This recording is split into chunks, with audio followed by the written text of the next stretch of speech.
Next up, we have Holly Loughton. Now, Holly is a member of both Lancashire and South Cumbria Strategic Co-Production Group, as well as the NHS England National Strategic Co-Production Group. And I've heard Holly speak lots before, where she brings real clarity about the impact that co-production can have on an individual and her own experiences of health and care, but also as well on how that co-production and having people and communities support the design and the delivery of service, the impact that can have on other people coming through coming through care pathways. And I think Holly's going to talk to us today about what that impact's like and making co-production happen. So, Holly. Excellent. Thanks very much, Lenny. Good morning, everybody. Right. Well, as everybody said, my name is Holly Loughton, and I'm here this morning as a representative of Lancashire and South Cumbria's Personalised Care Strategic Co-Production Group, Let's Get Personal. I'm also a member of the National Strategic Co-Production Group and the co-founder of an amazing organisation called Young Adult Kidney Group. We are an amazing organisation, a patient-led peer support group for young adults, specifically between 18 and 30, who are living with chronic kidney disease. I was diagnosed with CKD myself back in 2010 when I was 23. And it was what I experienced really in the very early years of my illness that I guess inspired me and encouraged me to want to become involved in what I now recognise as co-production and peer leadership, because those are the things that allowed me to recognise that my lived experience, what I'd been through, regardless of how, I never would have chosen it and how difficult and challenging it absolutely has been at times. All of that, as well as the transferrable skills that I already had from other areas of my life, my education, my career, how beneficial they can really be in contributing to a very wide range of the different projects that I've been really fortunate to have been involved in. This morning, I want to briefly share about some of the specific work that I've been involved in, as well as the impact that it's had. Obviously, every example of co-production is going to be a little bit different, dependent upon who is involved and what its purpose is. But I certainly feel, as I've said before, very, very lucky to have been able to use my lived experience in what is a really positive way. And I'm also very keen to encourage other people to do the same in the areas that matter to them. I became a member of the Personalised Care SCG in early 2019 after completing what was previously called the Peer Leadership Academy. And this taught me really what co-production was, as well as why it was important and how I could apply it to myself and to my own circumstances. I learned a huge amount in what was a 6-day course. And that really gave me a hugely different perspective on not only myself as somebody with a chronic illness, but also on myself as a leader. And, even I use that term, that wasn't how I viewed myself up till then. I thought, well, I'm sort of a bit quiet and introverted. That's not the image that I have of somebody who can be a leader and who can really, advocate for change. So, learning to look at the qualities and transferable skills that I had was really transformational for me. And since becoming part of the SCG, I have had the opportunity to be part of a really, really wide range of projects, way beyond what I otherwise would have been connected to. I've shared my personal story of being diagnosed with CKD, being on dialysis, having to make decisions about how I managed that treatment while I was on the waiting list for my kidney transplant that I received in 2016. I've taken part in interview panels. I've contributed to COVID-19 related shielding guidance and also into the creation of sort of a renewed version of the Peer Leadership Academy, which is now the Peer Leadership Development Programme. And all of those things have really allowed me to use my own lived experience to, share how that's impacted my life, my medical treatment, and allowed me to prioritise what I want out of life, even at the stage where I was seriously unwell in my late 20s, which is a situation that I never imagined myself having to go through. I never imagined my life and my career turning out the way that it has. And I think when I say that I've used my lived experience, my insight into decision making and contributing to the projects that I have, particularly focusing in my case on things like shared decision making and supported self-management, because those are the things that have had, particular relevance to me in my case, and given me the confidence and the ability to understand that I can manage my own challenging health circumstances, such as something being pretty significant. Overall, I would say that my involvement in the strategic co-production group has also benefited me in the way that it's allowed me to grow hugely in confidence and understanding of what personalised care is. And I've then been able to take that knowledge and those skills and that confidence and go and kind of use it in loads of different other areas that I have also become involved in. And I think one of the main things that I wanted to share today is a little bit about what Fred has already mentioned, a group called Let's Get Personal, which is a smaller sort of regional personalised care strategic co-production group specifically for Lancashire and South Cumbria. This group consisted of initially consisted of several other members of the national group who also live in this region, as well as some additional people who were interested in learning more about co-production and becoming more involved. I became a member of this in mid-2019 and have been involved in a variety of activities, specifically in our region, again, speaking at events, as well as creating video clips where I had the opportunity to share more about my own experience of personalised care and involvement in co-production, and really tell, I think, the full story and give the whole picture of this is how it really impacts a real, actual person's life. And I have to say that when I was initially asked to do that, I was slightly hesitant about being perhaps open and honest about particularly the difficult aspects that I have struggled with after my kidney transplant.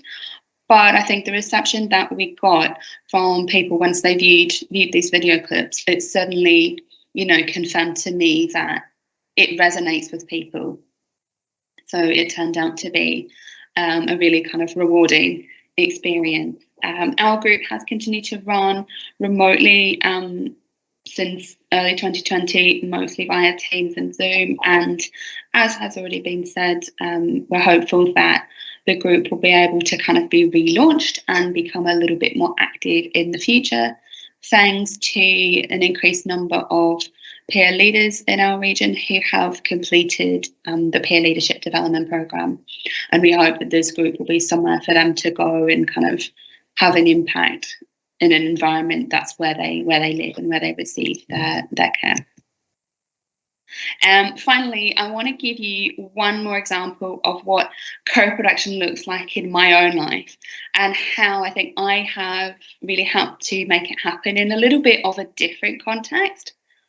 As I've said previously, I have chronic kidney disease, and quite soon after being diagnosed with that and beginning treatment, I realised that as somebody in their early 20s, I was not your typical kidney patient, because kidney disease generally affects significantly older people. So for me to have the experience where I went to clinic or was admitted to hospital or was in a waiting room or any sort of medical environment where I was the youngest by, in some cases, 20, 30 years or more, that was a really isolating experience, going from having been completely healthy to being told you've been diagnosed with this serious health condition.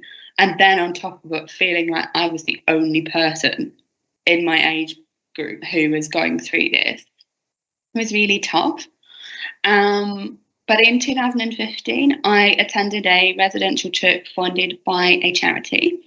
And on that trip, myself and a couple of other attendees decided that we needed more than just a once a year event. That was fine, that we had a weekend where we could come and meet other young people with CKD, but we wanted more than that. So we sort of put our hands up and decided we wanted to work alongside the charity to tell them, we need a structured programme here. We want proper peer support, specifically for young adults with kidney disease. And we went through and we drafted what we thought our group should consist of and created the beginnings of what is now Young Adult Kidney Group. We are the only national peer support service for young kidney patients in the UK. And in the 5 years since we were created, we now support over 750 kidney patients. Most of us are in the UK, obviously, because that's where we're all based, but we have never said no to people joining from overseas. And, you know, we have members from America, New Zealand, Australia, India, other countries who come to take advantage of our community as well. I currently lead a team of 11 other peer supporters and work collaboratively with the charity to not only support our members, but also to raise awareness of how chronic kidney disease impacts younger people and the importance of personalised care specifically in their case. And that's something that I am hugely proud of, and I'm convinced that had I not had access to things like the Peer Leadership Academy and the Strategic Co-Production Group and the networking and community opportunities that I've had, I would not then have been able to lead this group to be the amazing resource that it is. So that's it from me. Thank you very much. I'll be happy to answer any questions. So Holly, thank you very much for that. That was really great. Again, I got a million questions I could ask you, but we have got a couple coming through on the chat, a couple of really good questions. So I'm going to start with one which has come from Roz. She asks if you could ask Amanda Pritchard, who's the CEO of NHS England, so right at the top, if you could ask Amanda Pritchard to make one thing happen, what would it be that you asked of her? Big question, Holly, I know, but you mean specifically in my case for what I would want? Oh, I think I would have to say greater recognition of psychosocial issues of young people with not only kidney disease but also other long-term chronic conditions, because that's something I see a massive impact of in our group. I'm not just a walking kidney, or in my case a transplanted walking kidney. I'm a whole person. I have a life, I have mental health, I have, you know, social needs and emotional needs. Personalised care is important to us, and I think that can really impact how people cope with their diagnosis. So that's something that I would really want to put across, that you can treat, you know, I've had a kidney transplant, but that wasn't a magical cure. I think that's what I would want to say. That is a very tricky question. I had never thought about that. Well, you're now ready, should you meet in the street, on the train. I think kind of connected to that a little bit is a second question we've got in around what help and barriers have you faced from health professionals in empowering people who participate in your groups? Oh, actually, I hope this isn't possibly a little bit contentious, but I have found that there have been some instances where we've found that health professionals have held in their mind a bit of unconscious bias about what us as patients and patient leaders are capable of, what we can do, what we want to do. And I mean, now we've worked very hard to try to overcome that and try to do, you know, real proper co-production as equals. And I certainly feel now like I have a good working relationship with the health professionals who support Young Adult Kidney Group. But to be completely frank, that has not always been the case. And we have found it in some cases, not in every instance, obviously, something of an uphill battle to be taken seriously, to be listened to, as, you know, we know what matters to us. And as peer supporters and leaders of, you know, a reasonable sized group, we have a good understanding of what's important to our members as well. Brilliant, thanks, Holly. And I think that some of the work that I've been involved in at the minute with personalised care and the strategic and the groups that you've been talking about, one of the things that they've recognised is that actually they have trained peer leaders and peer facilitators to really exceptional levels and standards. So the problem is not necessarily the skills or the willingness of patients and peer leaders to be involved. The problem we've got at the minute is that the practitioners and the system isn't yet ready, willing, able to work with them appropriately. So fits in very much. I agree with you, and I think I've had conversations where I've had to say to people, we're not trying to undermine you, and I'm not a threat to, their position and their expertise. I just want, equal standing and equal, equal regard. So again, a great little soundbite there for the whole point of our conference here about that equal regard in that co-production. And so Holly, thank you very much for your time and your presentation today. And again, a rapturous digital round of applause for you and your time.